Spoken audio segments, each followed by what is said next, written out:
Good morning बच्चों, कैसे हैं आप सभी। आई होप सभी अच्छे होंगे। सभी की तैयारी अच्छी चल रही है ना। पढ़ते रहिए मन लगा करके इसी प्रकार, और हर एक टॉपिक को बहुत ही अच्छी तरह उसके नोट्स बनाइए और आप उसको तैयार करते रहिए। तो बच्चों, अभी हम लोग जिस टॉपिक पर डिस्कशन कर रहे थे, आपको पता होगा उसका नाम है सर्कुलर मोशन। बहुत ही इंपॉर्टेंट टॉपिक है, चाहे वो एकेडमिक पर्पस से देखा जाए या कंपटीशन लेवल पे देखा जाए। वृत्तीय गति अर्थात सर्कुलर मोशन के क्वेश्चन एग्जाम में कई बार पूछे जाते हैं। सर्कुलर मोशन के तीनों वीडियोस आपने अच्छी तरह देखे, उनको समझ भी लिया होगा सारा कॉन्सेप्ट।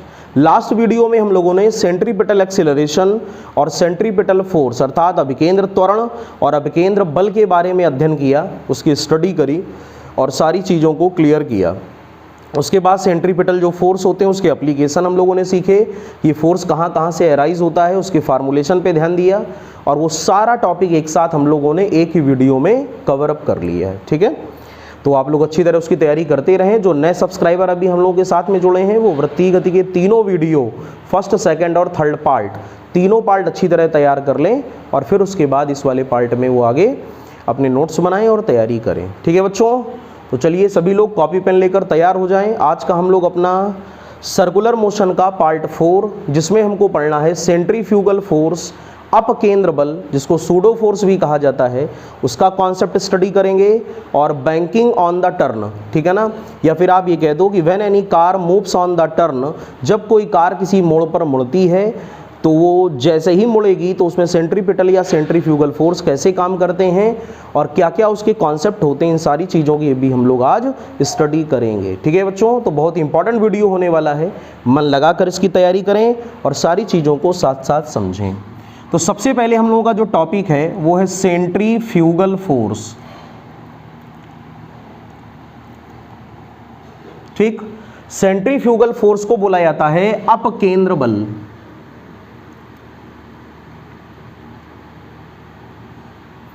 इसी को हम लोग बोल सकते हैं सूडो फोर्स। ठीक है, और यही फोर्स कहलाता है फिस्कस फोर्स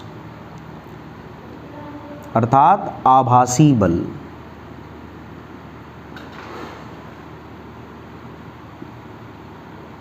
तो कुछ अलग से नहीं है, ध्यान रखिएगा, ये एक प्रकार का आभासी बल है जिसको हम लोग सूडो फोर्स या फिस्कस फोर्स के नाम से जानते हैं। कहीं कहीं पिसीडो फोर्स लोग कहते हैं, लेकिन पी साइलेंस, तो सूडो फोर्स बोलचाल में बोल दिया जाता है। और वैसे तो ये अभिकेंद्र की जगह अपकेंद्र, सेंट्रीफ्यूगल, जैसे सेंट्रीपिटल होता था तो सेंट्रीपिटल को बोलते थे अभिकेंद्र बल, लेकिन जो सेंट्रीफ्यूगल है उसको हम लोग बोलते हैं अपकेंद्र बल। कौन सा बल? अपकेंद्र बल।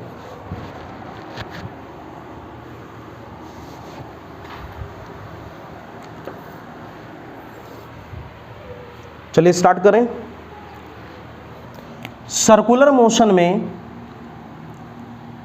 हम लोगों ने क्या स्टडी किया था कि जब कोई भी ऑब्जेक्ट या कोई भी वस्तु सर्कुलर पाथ में घूमती है तो उस पर सेंटर की ओर एक फोर्स लगता है, उस पर केंद्र की ओर एक बल लगता है, जिसे अभिकेंद्र बल अर्थात सेंट्रीपिटल फोर्स के नाम से जाना जाता है। ठीक है ना, इसको एफसी से हम लोग रिप्रेजेंट करते हैं। एफसी का मतलब क्या होता है? सेंट्रीपिटल। इसको रेडियल फोर्स भी कहते हो, त्रिज्य बल। और इसकी दिशा हमेशा कहाँ पर होती है? इसकी दिशा हमेशा वृत्त के केंद्र की ओर होती है। तो ये बल कौन सा बल कहलाया? अभिकेंद्र बल। ऐसा बल जो वृत्त के केंद्र की ओर कार्य करे। Any force which always acts towards the centre of the circle, such type of force is known as centripetal force. ऐसे बल को अभिकेंद्र बल के नाम से हम लोग जानते हैं। क्लियर? और ये जो सेंट्रीपिटल फोर्स होता है ये क्या था? Fc is equal to mv²/r। ठीक, ये अभिकेंद्र बल हो गया। m को क्या बोलते हो? Mass of the body. v को क्या बोलते हो? वस्तु की चाल। r क्या है? वृत्त की त्रिज्या, रेडियस ऑफ द सर्कल। और Fr क्या है? Centripetal force. ठीक, लेकिन अगर कोई भी ऑब्जेक्ट रोटेटिंग फ्रेम में हो, रोटेटिंग फ्रेम का मतलब जानते हो, जैसे सर्कल एक प्रकार का रोटेटिंग फ्रेम है, घूर्णी फ्रेम इसको कहा जाता है, और जो ऑब्जर्वर हो, क्या हो, ऑब्जर्वर वो नॉन इनर्शियल फ्रेम में हो, किसमें हो, नॉन इनर्शियल फ्रेम, और नॉन इनर्शियल फ्रेम ही क्या कहलाता है, रोटेटिंग फ्रेम। तो अगर कोई ऑब्जेक्ट भी रोटेटिंग फ्रेम में हो और ऑब्जर्वर भी रोटेटिंग फ्रेम में हो, तो ऑब्जर्वर को ये अपीयर होता है, ऐसा आभास होता है जैसे ऑब्जेक्ट पर एक बाहर की ओर एक आउटवर्ड डायरेक्शन में फोर्स लग रहा है, और ऐसे फोर्स को ही हम लोग बच्चों क्या बोलते हैं, सेंट्रीफ्यूगल या अपकेंद्र बल, या इसी को आप लोग क्या बोलते हो, सूडो फोर्स। क्या बोलते हो, सूडो फोर्स। क्लियर हो गया। तो अगर कोई भी एक ऑब्जर्वर रोटेटिंग फ्रेम से बाहर हो, कहां पर हो, रोटेटिंग फ्रेम से बाहर, तो ऑब्जर्वर को जो बल अनुभव होता है वस्तु पर वो कौन सा होता है, सेंट्रीपिटल। लेकिन अगर ऑब्जर्वर रोटेटिंग फ्रेम में हो, व्हेन एन ऑब्जर्वर, ऑब्जर्वर का मीन्स प्रेक्षक, जो घटना को देखने वाला है, is in rotating frame, then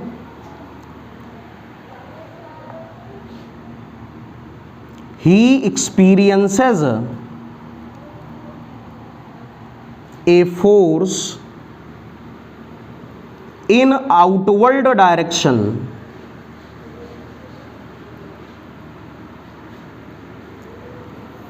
means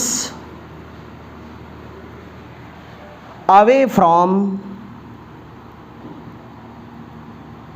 center of circle. Such force is known as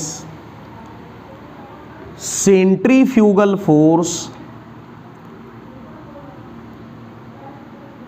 और सूडो फोर्स।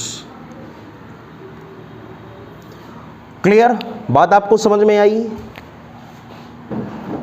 सबसे इंपॉर्टेंट जो ध्यान देने वाली बात है वो ये है, जहां पर लिखा है away from centre of the circle.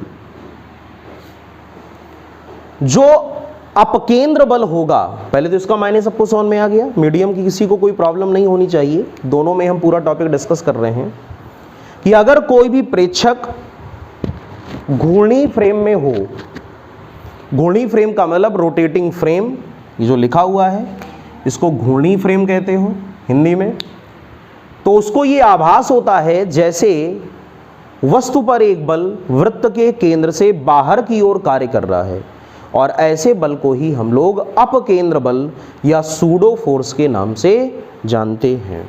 Clear, तो कॉन्सेप्ट भी हमको क्लियर हो गया। जैसे R is the radius of the circle, this is the centre, और यहीं कहीं कोई ऑब्जर्वर भी हो, जैसे कोई मैन, जैसे झूले में आपने देखा होगा कि जब हम लोग झूला झूलते हैं तो हम ही लोग क्या होते हैं, ऑब्जर्वर। ठीक, आप जब झूला झूलते हो, झूला तो झूले हो ना सभी लोग, तो आप क्या होते हो, ऑब्जर्वर होते हो। और आप जब सारी वस्तुओं को देखते हो तो आपको क्या लगता है कि वो वस्तुएं हमसे कहाँ जा रही हैं, दूर जा रही हैं, away from the centre of circle. तो बाहर की ओर एक फोर्स लगता है ये भी एफसी, कंफ्यूज मत होना, लेकिन इस बार ये है सेंट्रीफ्यूगल। कौन सा, सेंट्रीफ्यूगल। तो जो सेंट्रीफ्यूगल फोर्स होता है, जिसको अपकेंद्र बल कहते हो, ये बल कौन सा होता है, ये एफसी बराबर mv² न्यूटन। फार्मूले में कोई बदलाव नहीं, जो अभिकेंद्र बल का सूत्र होता है वही सूत्र होता है अपकेंद्र बल का। तो जो फार्मूला होगा सेंट्रीपिटल का, वही फार्मूला सेंट्रीफ्यूगल का।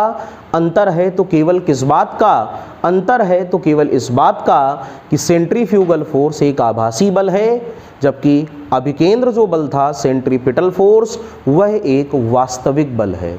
तो जो सेंट्रीपिटल फोर्स है this is the real force, और जो सेंट्रीफ्यूगल फोर्स है दिस इज द फिस्कस फोर्स, और फिस्कस फोर्स का मतलब ही होता है आभासी बल।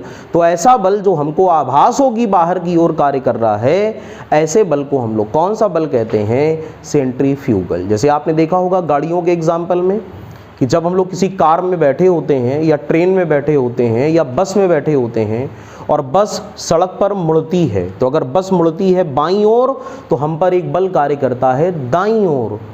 याद आया सभी को? सभी लोग तो बस में बैठे हो, कार में बैठे होगे, एक्सपीरियंस किया होगा आप लोगों ने कि हम पर मुड़ने की अपोजिट डायरेक्शन में एक फोर्स लगता है, और यही फोर्स क्या कहलाता है? सेंट्रीफ्यूगल। यही फोर्स क्या कहलाता है? Pseudo force. कौन सा फोर्स? Pseudo force. तो बड़ा आसान इसको समझना। तो pseudo force is the centrifugal force.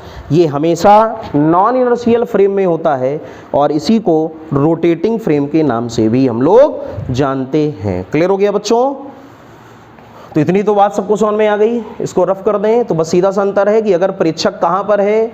Inertial frame में, ठीक है ना।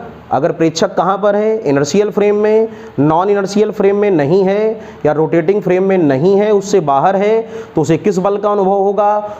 उसको अभिकेंद्र बल का अनुभव होगा। और अगर वो कहाँ पर है? और अगर वो है रोटेटिंग फ्रेम में, तो उसे जिस बल का अनुभव होगा वो बल कौन सा बल कहलाएगा? वो कहलाएगा सेंट्रीफ्यूगल। रब कर दें इसको। चलिए इसको आप लोग नोट कर लें, बड़ा इंपॉर्टेंट है। जैसे अभिकेंद्र बल इंपॉर्टेंट है वैसे अपकेंद्र बल भी इंपॉर्टेंट है। Centripetal and centrifugal. सभी को बात समझ में आ गई? तो पहली बात तो क्या याद रखना है कि जो सेंट्रीफ्यूगल फोर्स है इज ए फिस्कस फोर्स। यह एक आभासी बल है, ठीक। This force will be act in non inertial frame और रोटेटिंग फ्रेम। दोनों का एक ही मायने है, लेकिन हमने अलग अलग करके इसको लिख दिया है। नॉन इनर्शियल का मतलब होता है एक्सीलरेटेड फ्रेम, जिनमें त्वरण हो। याद होगा काइनामेटिक्स में हमने पढ़ाया था। जिन बच्चों ने नहीं पढ़ा है यूट्यूब पर जाकर टाइप करें काइनामेटिक्स कंपटीशन फिजिक्स बाय आशीष सर, तो उसमें वीडियो पड़े होंगे, आप जाकर उनको स्टडी कर सकते हैं।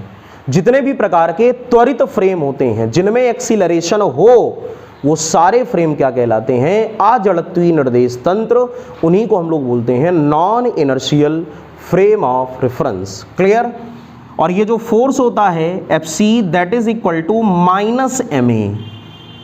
क्लियर? माइनस साइन क्या बताता है? माइनस साइन ये बताता है कि the direction of this force is in opposite direction, is in opposite direction than the centripetal force. ये हमको बताता है निगेटिव साइन। कौन सा? Negative sign. और साथ में आप ये भी कह सकते हो कि यह एक प्रकार का आभासी बल है, अनरियल फोर्स। इसलिए यहां पर कौन सा साइन आया है? माइनस का साइन। ठीक है। अब जो एक्सीलरेशन होता है जानते हो a इज इक्वल टू होता है v²/r। तो फिर आप इसको ऐसे ही लिख सकते हो, अभी मैंने आपको बताया भी डायरेक्ट। तो Fc is equal to -mv²/r। Numerical जब लगाओगे तो माइनस नहीं आएगा। माइनस का मतलब केवल ये है कि यह एक आभासी बल है और इसकी डायरेक्शन हमेशा कहाँ पर होती है? वृत्त के केंद्र से दूर। और आप इसी को अगर और बदलोगे तो फार्मूला बनेगा -mr ω²। ओमेगा को क्या बोलते हो? Angular velocity. इसको कोणीय वेग के नाम से जानते हो। r को क्या बोलते हो? Radius of the circle. m को क्या बोलते हो? Mass of the body. तो पूरा कंप्लीट फार्मूला क्या बन के आ गया?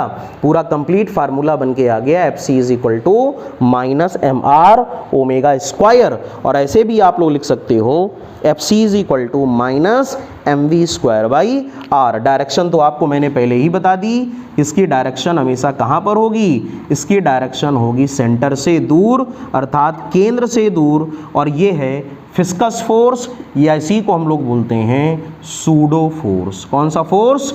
Pseudo force. क्लियर हो गया बच्चों? तो ये सारी बातें आपको समझ में आ गई होंगी कि ये एक प्रकार का आभासी बल है।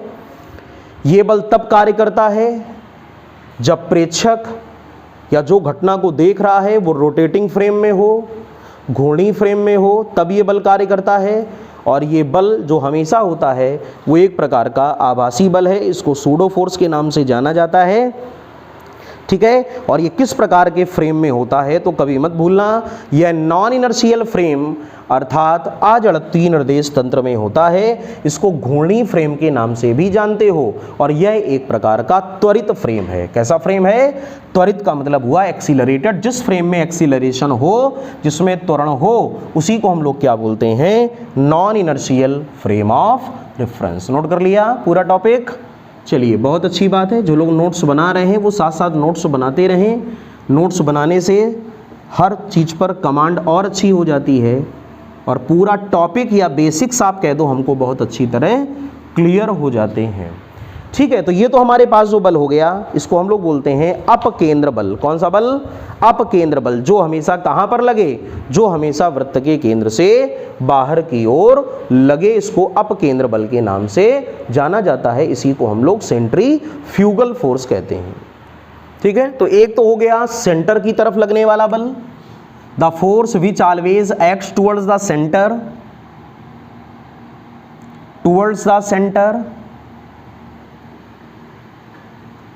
ऑफ सर्कल, वृत्त के केंद्र की ओर।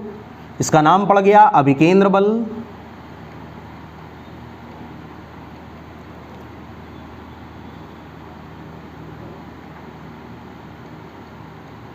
ठीक है, और दूसरा कौन सा हो गया? आउटवर्ड फ्रॉम द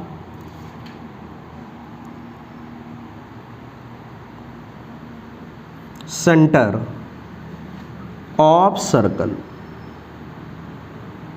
इसको हम लोग क्या बोलते हैं? सेंट्रीफ्यूगल।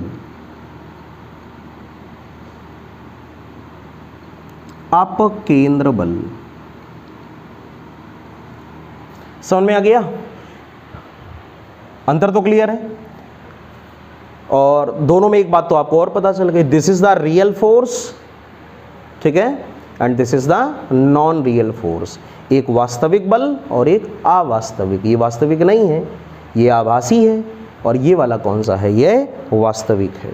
ठीक है, अब जैसे बच्चों आपने देखा होगा, एग्जाम्पल एक आप समझो, जैसे हम लोगों के पास में एक रोटेटिंग डिस्क हो या प्लेट, वो ऐसे घूम रही है और यहां पर कोई भी एक, पहले इनिशियली ये रेस्ट में है, ओमेगा इज इक्वल टू 0 या omega naught, initial angular velocity शुरुआत में रेस्ट में है, और यहां पर m मास का कोई भी एक पार्टिकल है, या चलो बॉल लेट कर लो, एक बड़ी सी प्लेट है, उस प्लेट के किनारे पर हम लोगों ने h पर एक गेंद को रख दिया, छोटी सी बॉल है, इसका मास है m।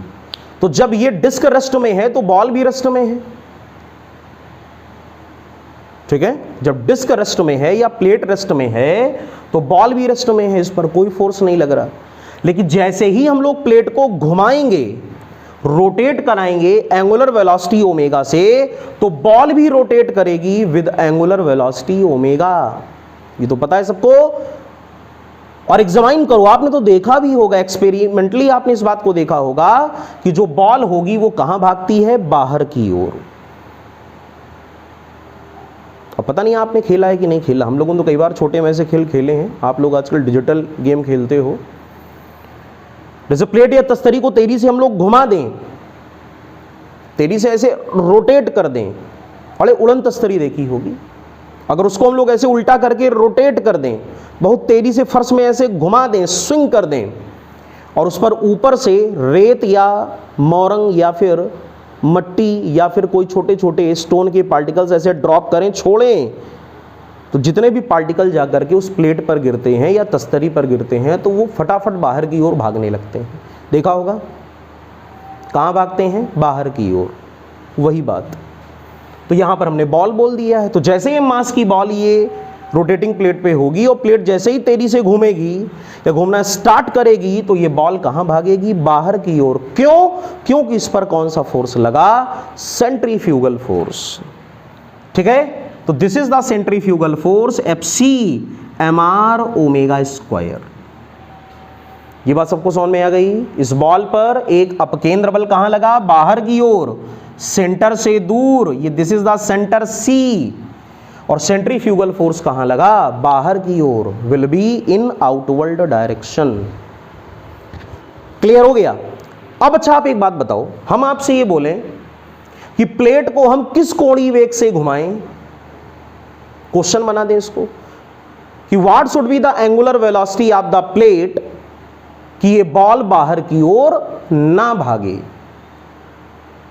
नहीं समझे? जब प्लेट को आप घुमाओगे तो बॉल कहां भागेगी? बाहर की ओर। तो हम आपसे कहते हैं कि प्लेट को किस वेग से घुमाओ कि बॉल बाहर की ओर ना भागे। तो बड़ा आसान है, पहले तो आप ये समझो कि ये जो बॉल है ये जब प्लेट पर पड़ी हुई है तो बॉल और प्लेट के बीच में एक लगेगा फोर्स ऑफ फ्रिक्शन, घर्षण बल, जो बॉल को बाहर जाने से रोकेगा। और वो फ्रिक्शन फोर्स कहां पर होगा? गति के विपरीत। बॉल किधर भागने का प्रयास कर रही है? बाहर। तो फ्रिक्शन किधर लगेगा? अंदर। तो this is the frictional force on the ball. Clear? F is equal to mu R. F is equal to mu R. R को बोलते हो normal reaction. R is equal to m g. R is equal to m g. तो यहां पर F is equal to बन गया mu M g. F is equal to mu M g. और यही फोर्स ऑफ फ्रिक्शन बॉल को बाहर जाने से रोकेगा। तो अपकेंद्र बल के कारण, due to the centrifugal force, मेरी बात को ध्यान से सुनिए, पेपर के क्वेश्चन हैं कि सेंट्रीफ्यूगल फोर्स बॉल को कहां ले जाने का प्रयास करेगा? बाहर की ओर। लेकिन फ्रिक्शनल फोर्स बॉल को कहां लाएगा? बाहर जाने से रोकेगा। क्यों? क्योंकि वो कहां काम कर रहा है? अंदर की ओर। तो सीधी सी बात है कि अगर बॉल बाहर की ओर ना जाए तो क्या ज्यादा होना चाहिए? Force of friction. That means for the safe condition of ball,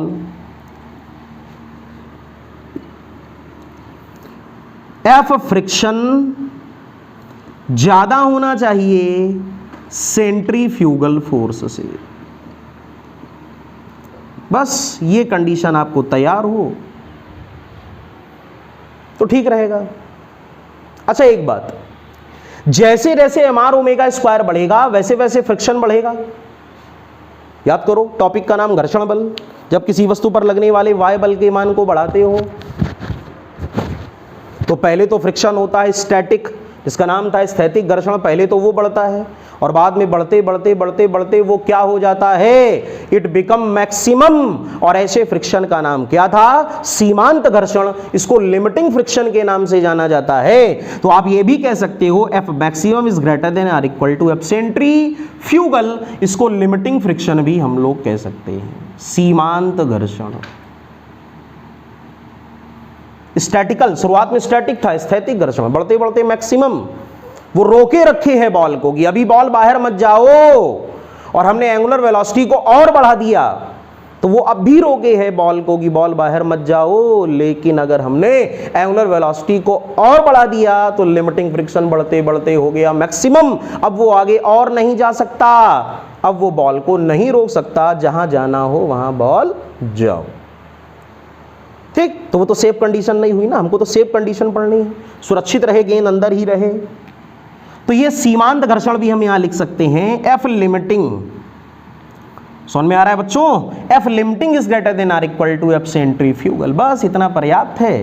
तो ये तो हो गया mu M G is greater than or equal to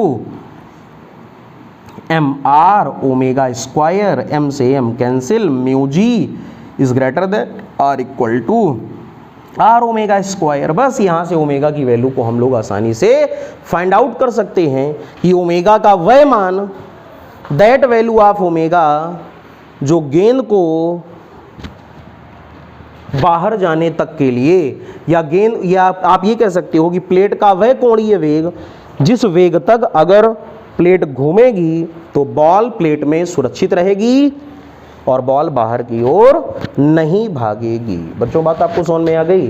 तो ओमेगा को क्या बोलते हो? एंगुलर वेलोसिटी, इसको कोणीय वेग के नाम से जाना जाता है।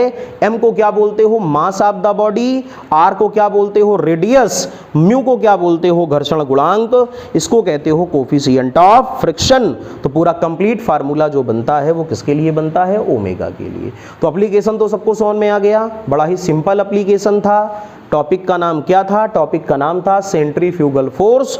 और अभी सेंट्रीफ्यूगल फोर्स को पढ़ने के साथ साथ हम लोगों ने फोर्स का एप्लीकेशन भी पढ़ा कि किस प्रकार हम लोग किसी प्लेट को वेलोसिटी ओमेगा से रोटेट करें, घुमाएं, कि वो आसानी से कि उस पर जो कोई भी ऑब्जेक्ट अगर रख दी जाए तो वो ऑब्जेक्ट सेफ बनी रहे, वो बाहर की ओर ना जाए। उसकी ये कंडीशन है। कौन कौन से फोर्सेस लगते हैं उनकी ये कंडीशन है। दोनों कंडीशन को अभी मैंने आपको क्लियर कर दिया। सबको बात समझ में आ गई? तो ऐसे आप कोई भी कंडीशन निकाल सकते हो। स्ट्रिंग का केस ले सकते हो। जब किसी पत्थर को डोरी से बांधकर आप घुमाओगे तो उस पर बाहर की ओर एक फोर्स लगेगा, उसको बोलते हो सेंट्रीफ्यूगल, जो पत्थर को बाहर की ओर खींचेगा। तो अगर डोरी का तनाव बल इतना हो जाए, tension force of the string इतना बना रहे कि वो स्टोन को बाहर जाने से रोक दे, ध्यान रखना, तो वहां पर हमने जैसे यहाँ पे फ्रिक्शन का केस लिया है, वहां पर आप ले सकते हो T बराबर mg, उसको टेंशन फोर्स कहते हो। और साथ में क्या चल रहा है? F equal to mr omega square. Clear हो गया बच्चों? नोट कर लीजिए इसको, आप नोट कर लिया सभी लोगों ने? रब कर दें इसको। ओमेगा तो निकाल लोगे, ओमेगा इज लेस देन आएगा, चूंकि सेफ वैल्यू पूछी है ना, तो कम से कम ओमेगा, ज़्यादा से ज़्यादा तो प्लेट बहुत तेज़ घूम सकती है ना, तो ये ओमेगा मिनिमम निकाल लेना यहाँ से। ओमेगा निकाल तो लोगे ना? Omega is less than or equal to under root mu R upon G आएगा। लिख दें क्या? Omega is less than or equal to under root mu G upon R. कर लेना इसको, ठीक। आगे बढ़ा जाए। तो एक तो ये एप्लीकेशन बड़ा इंपॉर्टेंट है, इसको तैयार कर लेना। स्ट्रिंग वाले एप्लीकेशन को तैयार कर लेना।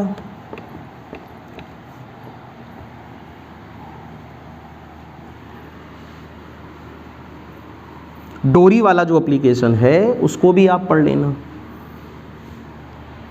बड़ा इंपॉर्टेंट है कॉन्सेप्ट कंपटीशन एग्जाम्स के लिए। और जो लोग 11th में पढ़ रहे हैं उनके लिए तो पूरा टॉपिक ही बड़ा इंपॉर्टेंट है, मन लगा करके पढ़ें। जैसे किसी भी एक m द्रव्यमान के पत्थर को डोरी से बांधकर अगर हम लोग घुमाएं ऐसे, ठीक, डोरी की लंबाई L है, तो बताओ स्टोन पर कितना फोर्स लगेगा?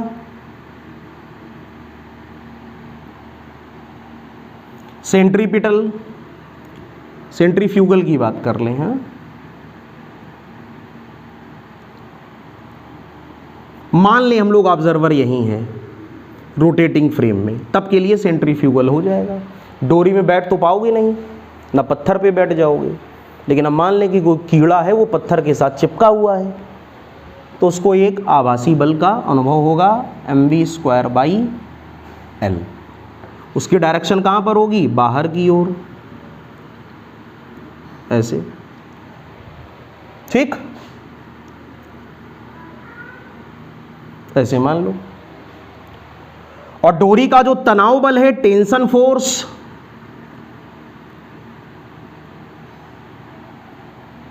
इन स्ट्रिंग, वो कैपिटल T बराबर क्या होगा? mg।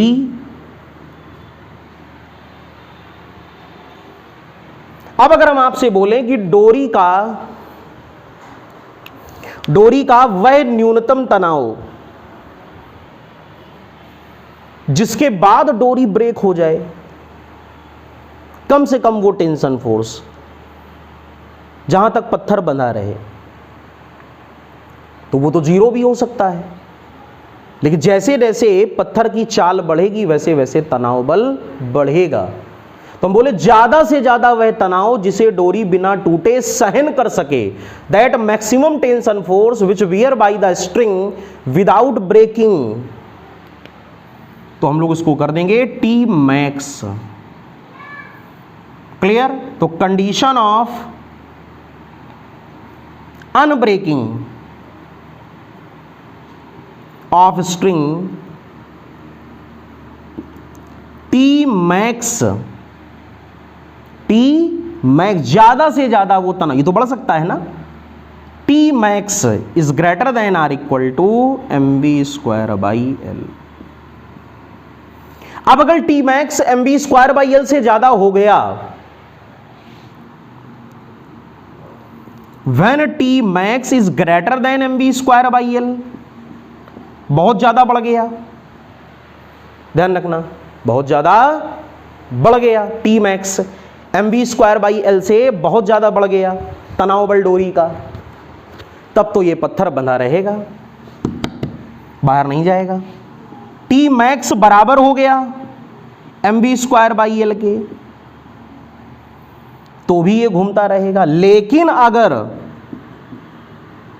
टी मैक्स कम हो गया m v square by l से, तो अपकेंद्र बल पत्थर को कहां ले जाएगा, बाहर की ओर, और स्टोन वृत्तीय पथ पर घूम नहीं सकेगा और डोरी क्या हो जाएगी, ब्रेक हो जाएगी, और स्टोन कहां भागेगा, बाहर की ओर। तो कोई भी न्यूमेरिकल एग्जाम में पूछा जाए या आपकी प्रैक्टिस बुक में दिया जाए, या आप जब प्रैक्टिस करो और आपसे पूछे कि डोरी का वो अधिकतम तनाव, that maximum tension force of the string, जहां तक स्टोन डोरी के साथ बंधा रहे, डोरी ब्रेक ना करे, तो आप तुरंत समझ जाना आप किस फार्मूले को अप्लाई करोगे, आप अप्लाई करोगे टी मैक्स बराबर m v square by l. L क्या है, डोरी की लंबाई, length of the thread, m क्या है, मास ऑफ द स्टोन, और वी क्या है, स्टोन की स्पीड जो आपको दिया जाएगा। तो this is also the application of centrifugal force. Clear हो गया बच्चों?